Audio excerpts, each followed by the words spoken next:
Hello students, welcome back to Shubham lecturer channel. तो student, मैं आपके लिए लेकर आया हूँ 12th हिंदी का एक और इम्पॉर्टेंट वीडियो। स्टूडेंट, इस वीडियो में हम 12th हिंदी व्याकरण के 40 महत्वपूर्ण, यानी कि एक नहीं दो नहीं पूरे 40 महत्वपूर्ण अनेक शब्दों के लिए एक शब्दों को पढ़ेंगे। स्टूडेंट, जैसा कि आपको पता है कि आपके बोर्ड एग्जाम के हिंदी के पेपर में जो अनेक शब्दों के लिए एक शब्द है, ये 2 नंबर का पूछा जाता है।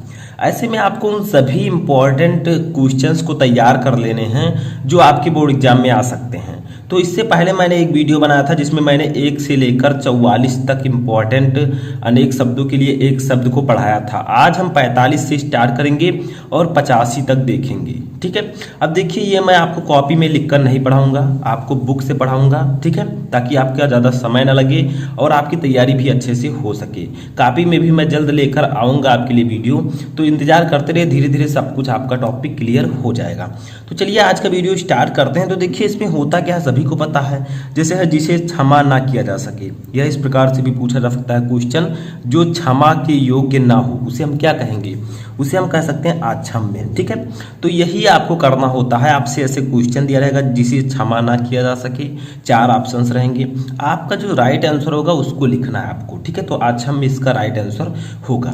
तो ऐसे ही आपको बहुत सारे क्वेश्चंस को तैयार कर लेना है ताकि इनमें से कोई भी क्वेश्चन आए तो आप आसानी से लिख सकें, और मैं एक भी क्वेश्चन नहीं छोड़ूंगा। अगर आप इस वीडियो को लास्ट तक देखते हैं और जो मैं आगे एक वीडियो बनाया है उसको भी देख लेते हैं, तो ऐसे ऐसे आपका ये पूरा जो इम्पोर्टेंट है वो तैयार हो जाएगा। अगला हमारा है दूसरा, जिसे काटा ना जा सके, उसे हम क्या कह सकते हैं? उसे हम कह सकते हैं अकाट्य। ठीक है, बहुत ही इंपॉर्टेंट है, सामने लिखा हुआ है कितना ज़्यादा इंपॉर्टेंट है ये। 47 नंबर देखिए, यानी कि तीसरा क्वेश्चन, जिसमें कुछ करने की क्षमता ना हो उसे हम लोग कहते हैं अक्षम। ठीक है, जिसमें कुछ करने की क्षमता ना हो उसे हम कहते हैं अक्षम। तो ऐसे ही हम लोग पढ़ते हैं, जैसे 48 है। ठीक है, पहले भी मैं पढ़ा चुका हूँ, तो ये 48 नंबर है, जो खाने के योग्य ना हो उसे हम कहते हैं अखाद्य। जो खाने के योग्य ना हो उसे हम लोग कहेंगे अखाद्य। 49 नंबर हमारा है, 84 तक हम देखेंगे। अब इसमें 49 है, जो कभी क्षरित ना हो उसे हम कहेंगे अक्षय। ठीक है, जिसका क्षरण ना हो, अक्षय। 50 नंबर देखिए, जिसकी कल्पना ना की जा सके, ये मोस्ट इंपॉर्टेंट है, उसे हम लोग कह सकते हैं अकल्पनीय। 51 है, जो कहा ना जा सके उसे हम कह सकते हैं अकथनीय, एक शब्द में। ठीक है, तो ऐसे ही पूछा जाएगा कि जो कहा ना जा सके। अब 4 ऑप्शन रहेंगे, आपको दे दिया जाएगा अकल्पनीय, अप्रत्याशित, अपव्ययी या अकथनीय। तो आपको जो राइट आंसर होगा उसको लिखना होगा। ठीक है, ऐसे अगर पढ़े रहेंगे तो राइट आंसर आप आसानी से लिख लेंगे। 52 नंबर देखिए, जिसकी पहले से कोई आशा ना हो, यानी कि जिसकी आशा ना की गई हो उसे हम लिख सकते हैं अप्रत्याशित। मोस्ट इंपॉर्टेंट है, पढ़कर जाइएगा। ठीक है, अब हम लोग आगे बढ़ते हैं। हमारा आता है 53 नंबर।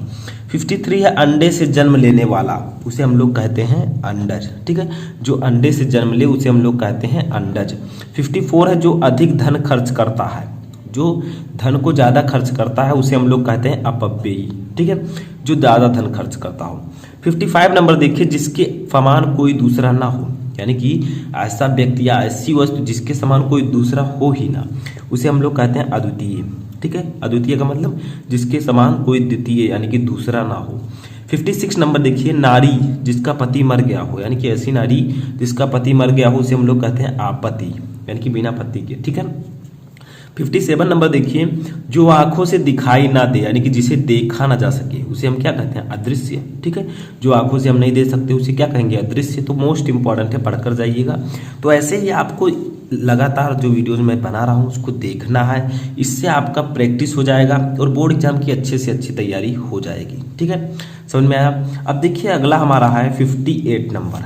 58 नंबर देखते हैं हम लोग, जो किसी के द्वारा पराजित ना हो सके, यानी कि जो किसी के द्वारा पराजित ही ना हो, जिसकी हार ना हो उसे हम लोग कहेंगे अपराजय।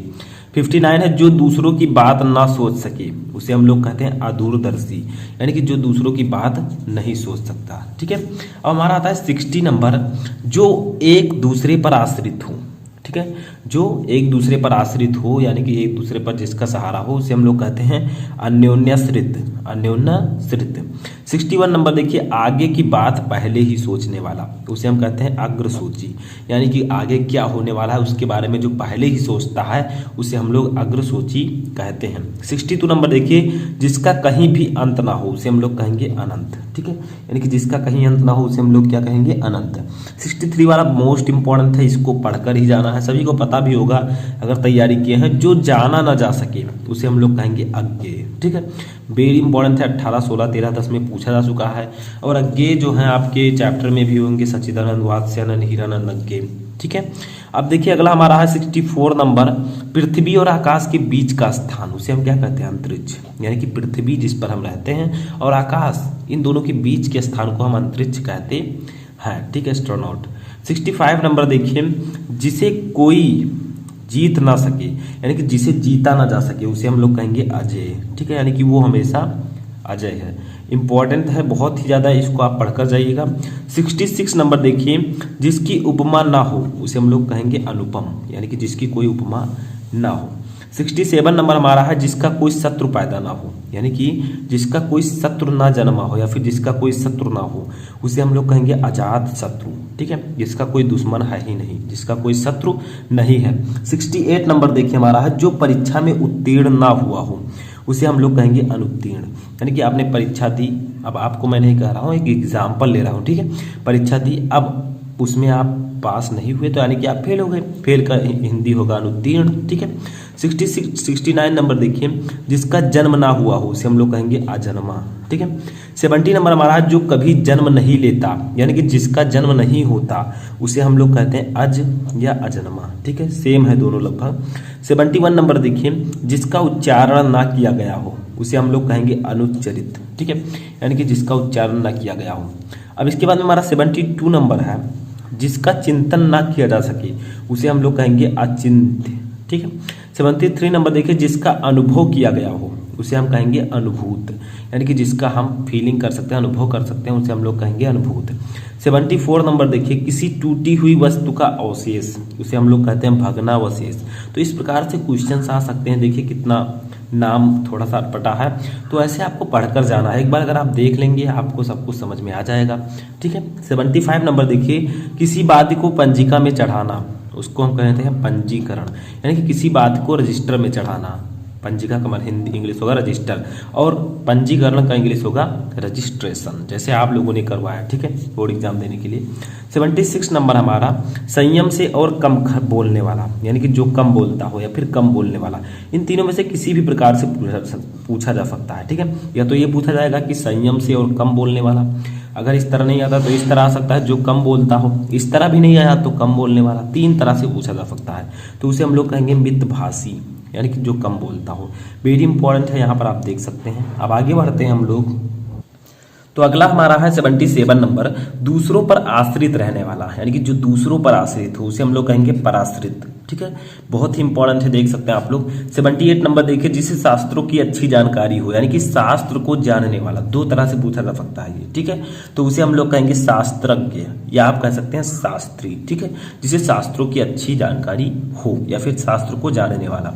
79 हमारा, इतिहास काल से पूर्व का समय जो क्रमबद्ध इतिहास लिखे जाने के युग से पूर्व का हो। ठीक है, उसे हम कहेंगे प्रागैतिहासिक, यानी कि ऐसा समय, इतिहास काल से पूर्व का समय जो क्रमबद्ध इतिहास लिखे जाने के युग से पूर्व का हो।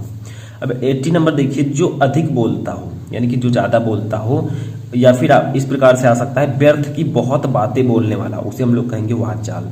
आपके भी आसपास ऐसे कुछ बच्चे दिखाई दे सकते हैं या होंगे, ठीक है, जो बहुत ज़्यादा बोलते होंगे, उनकी प्रकृति ही वैसी होती है। तो कितने आप लोगों के पास हैं आसपास या नहीं, कमेंट बॉक्स में बताएं। 81 नंबर देखिए, जो दूसरों का उपकार करता हो, यानी कि परोपकार को मानने वाला, परोपकार करने वाला। ठीक है, इस प्रकार से आ सकता है कि जो दूसरों का उपकार करता हो। ये इस प्रकार से अगर नहीं आया तो इस प्रकार से आएगा कि परोपकार को मानने वाला, तो आपको सही आंसर परोपकारी ही लगाना है। ठीक है, तो परोपकारी जो है राइट आंसर हो जाएगा। अब 82 नंबर हमारा है, जिसके आर पार देखा जा सके, यानी कि जिससे इस पार की वस्तुएं उस पार दिखाई देती हैं, उसे हम कहते हैं पारदर्शी। ठीक है, यानी कि पारदर्शी का मतलब क्या होगा, जिसके आर पार हम देख सकें, जिसके आर पार देखा जा सके, और जिसके आर पार ना देखा जा सके उसे हम लोग कहेंगे अपारदर्शी। ठीक है, अपारदर्शी।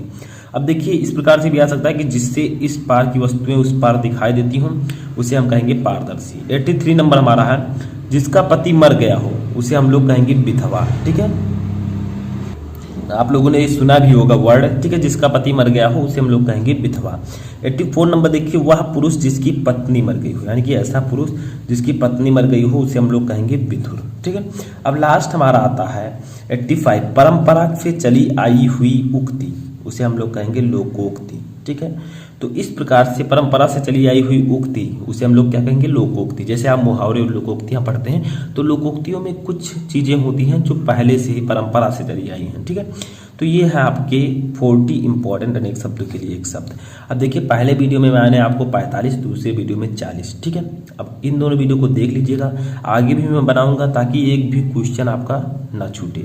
तो कैसा लगा आपको ये वीडियो कमेंट बॉक्स में जरूर बताएं, और कितने क्वेश्चन आपको इसमें से पता थे इसको भी कमेंट बॉक्स में बताएं।